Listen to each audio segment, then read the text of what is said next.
brought to you by V-Guard, co-powered by Sensodyne O Bhimal বলো কথা Keshari. Associate sponsor Ultratech Cement।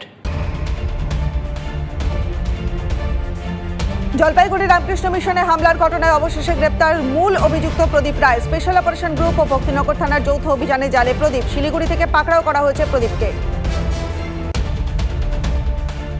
শেষ দফার vote, দফায় দফায় উত্তপ্ত সন্দেশখালী। ভোট গ্রহণের শেষ লগ্নে সন্দেশখালীর ভোলাপাড়ায় আক্রান্ত পুলিশ। মাথা ফাটল এসআই সাগির গাজীর।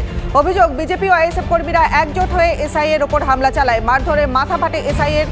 অন্যান্য পুলিশ কর্মীরা তাকে উদ্ধার করে প্রথমে সরবেরিয়া প্রাথমিক স্বাস্থ্য কেন্দ্রে নিয়ে যায়, পরে ক্যানিং হাসপাতালে নিয়ে যাওয়া হয় তাকে। শেষ দফা ভোটের দিন রাজ্যপালের রিপোর্ট তলব। দুর্নীতি ইস্যুতে রাজ্যের রিপোর্ট চাইলেন রাজ্যপাল সিভি আনন্দ বোস। কয়লা, গরু নিয়োগ সহ বিভিন্ন দুর্নীতি নিয়ে রাজ্যের অবস্থান জানতে চেয়ে রিপোর্ট তলব রাজ্যপালের। সংবিধানের ১৬৭ ধারা অনুযায়ী মুখ্যমন্ত্রীর কাছ থেকে যে কোনো তথ্য জানতে চাওয়ার অধিকার আছে রাজ্যপালের। রাজ্যকে বুঝিয়ে দিলেন রাজ্যপাল বোস।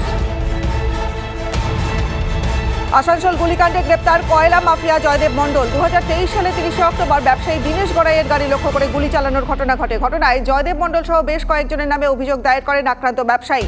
ঘটনার তদন্তে নেমে শনিবার জয়দেবকে গ্রেপ্তার করে সিআইডি। ধৃতের ৪ দিনের পুলিশি হেফাজতের নির্দেশ আসানসোল আদালতের।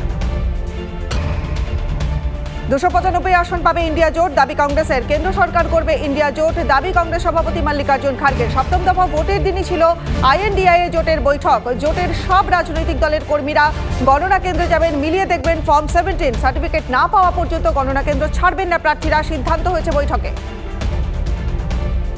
ভোটের ফলাফলে প্রভাব খাটাতে দেশ জুড়ে ১৫০ জেলা শাসককে ফোন করেছেন কেন্দ্রীয় স্বরাষ্ট্রমন্ত্রী। বিস্ফোরক অভিযোগ কংগ্রেস নেতা জয়রাম রমেশের।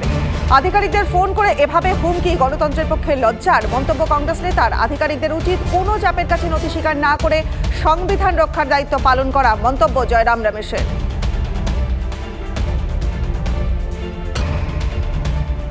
চেষ্টায় সার, জেলে ফিরতে হচ্ছে অরবিন্দ কেজরিওয়ালকে। আজ ইতিহারে আত্মসমর্পণ করতে হবে দিল্লির মুখ্যমন্ত্রীকে। জামিনের আবেদন করেও স্বস্তি মিলল না রাউস অ্যাভিনিউ কোর্টে। শনিবার দীর্ঘ শুনানির পর ৫ই জুন পর্যন্ত রায়দান স্থগিত বিচারকের।